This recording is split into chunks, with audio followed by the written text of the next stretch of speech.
and welcome to the cake tip. Today we're going to be making beautiful gluten-free strawberry shortcake cheesecake truffles. These are absolutely divine.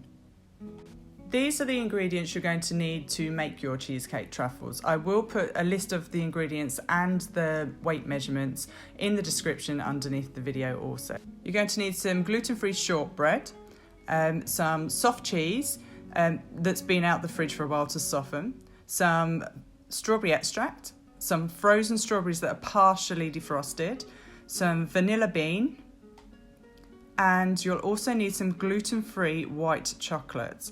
I've got this in 2 bowls because you're going to be using the second bowl for the decoration. The other thing you'll need is red food dye. Okay, ready, let's proceed. You'll need a processor for the next stage.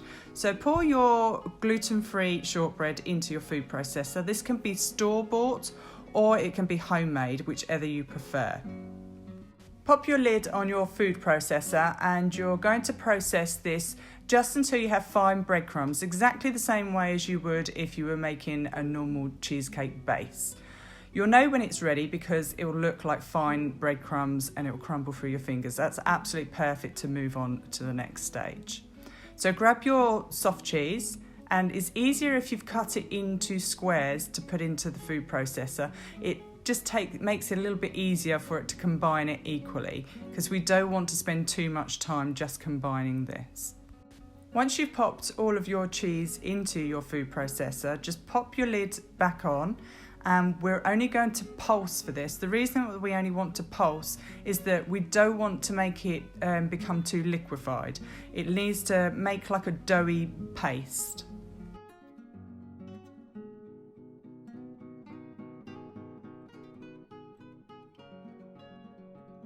Just keep pulsing until you can see that the biscuit crumbs and the cheese have come together fully and are combined and ready for the next stage.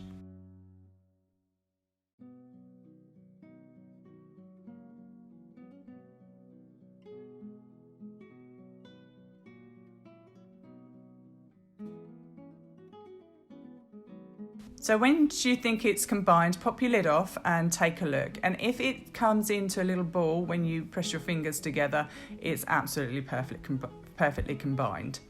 Now next we're going to put our strawberry extract in, followed by our vanilla extract. I will put the measurements for this underneath the video also. And last of all, we're going to place our partially frozen strawberries into this. You don't want them completely defrosted, otherwise they will become too liquefied and they will colour the whole of the mix, which we don't want. Once they're in, pop the lid back on your food processor, and once again we're just going to pulse. We just want to combine it but leave little bits of strawberry a little bit larger so that when you take a bite out of the truffles you can actually see the strawberry itself.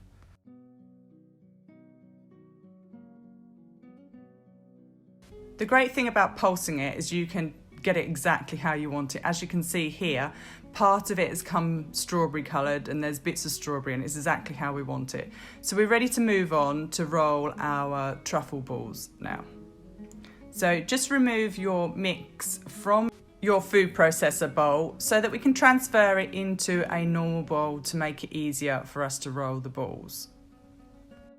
It is actually possible to make the whole of this recipe without using a food processor. You just do it in a similar sort of way that you would make a normal cheesecake. So rolling your bread biscuit crumbs and using your cheese in the same sort of way and just crush your strawberries. So don't feel that if you don't have a food processor you can't make this recipe. Now we have our truffle mix in a bowl. We need to grab ourselves a bowl of water. This is to dampen our hands when we're rolling our balls. You'll also need a plate with some parchment baking paper on because the dough is quite sticky and you need it to be easy to release when you take it out of the fridge or freezer. So using a teaspoon, just wet the teaspoon to begin with so that the mix doesn't stick, and just take a large teaspoon's worth. Make sure your hands are also dampened, and then you're going to roll them into balls. This is quite a messy process, but believe me, it is so worth it. So with your damp hands, just keep rolling the ball around in the palm of your hands until you have a sort of small golf ball size you're looking for. You can make these truffles smaller if you choose to, it's entirely up to you. That does make between 18 and 20 truffles if you do them golf ball size. So once again, wet your hands, take another teaspoon of the mix, and you're going to do exactly the same. Just continue this process until you've used up all of your mix. And please remember to subscribe for future videos if you've liked this video. I do videos for gluten-free, dairy-free, vegan, keto, paleo, sugar-free, and much, much more.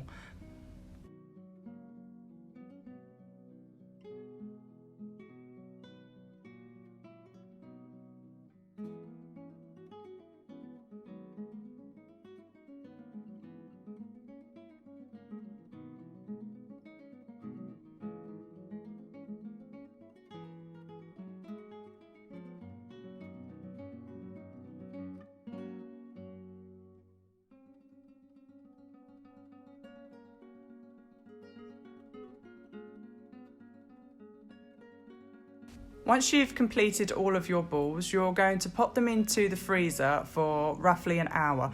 You want them to be pretty firm before we start with putting our chocolate over the top. So just before we're ready to remove our truffles from the freezer, we're going to melt the first bowl, the larger bowl of white chocolate. We're going to do this in the microwave or in a double boiler as long as it's nice and slow. You can add a little bit of oil to it if you want to, coconut oil, to thin it. It depends on the gluten-free white chocolate you're using, but it does need to be pretty runny to be able to put the truffles in it and coat them properly. So to coat your truffles, you're going to need a plate with parchment paper on again. That's because when we coat it with the chocolate, it does tend to stick and very hard to get off the plate. You'll also need 2 forks. They're going to be used for popping your truffle into your chocolate and removing them.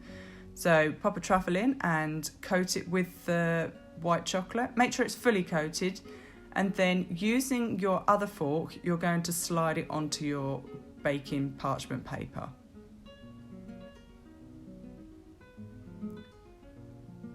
Once you've done one, continue doing this for all of them. It is quite an easy technique once you get the hang of it. I do find that the 2 forks do make it a much easier process, but really do ensure that they're completely covered each time. You might find that you want to pop your chocolate back into the microwave or on the double boiler if it is starting to get a little bit too thick, if it's cooling down too much.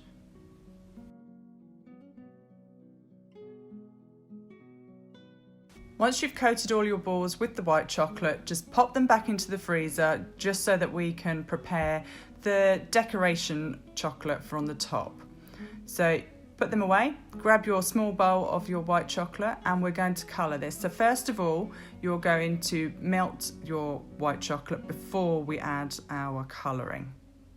Once again, we do need it really runny, so if you can add some oil to it to make it runny, please do so. Once it is at this stage, grab a cocktail stick or a skewer or anything you've got that can dig down into your food colouring, and start off with a small amount of colouring and then build up, because the last thing you want is for it to turn red, because it really does need to be a pink. So just stir that in. White chocolate is absolutely fantastic for colouring. It tends to take very well. Like I say, if there's not enough in there, then just pop another bit in there.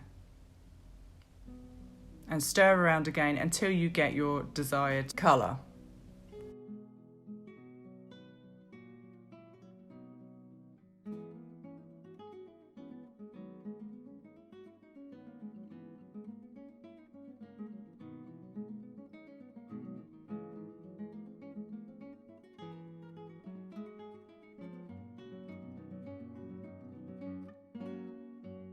Now remove your truffles from the fridge or freezer, and we're now going to coat them. You're going to need a fork again for this, so make sure that your bowl is still nice and warm and just use your fork around it, and you're literally just going to use the fork to flick the pink chocolate across the top of the truffles. There isn't any special way of doing this. The most abstract way usually looks the best and the most beautiful. Once you've coated all of your truffles with the pink chocolate, you're going to do exactly the same again. You're going to pop them back into the fridge this time, not the freezer, to completely set the chocolate ready for serving. It takes roughly about half an hour.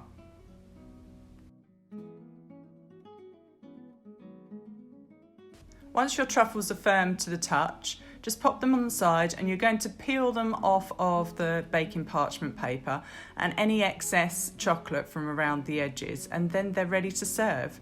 They do look absolutely beautiful to use for any special occasion like Valentine's Day or Easter or any birthday or celebration, even weddings, they're great to use for. Thanks for watching this video, and please remember to click the notification button.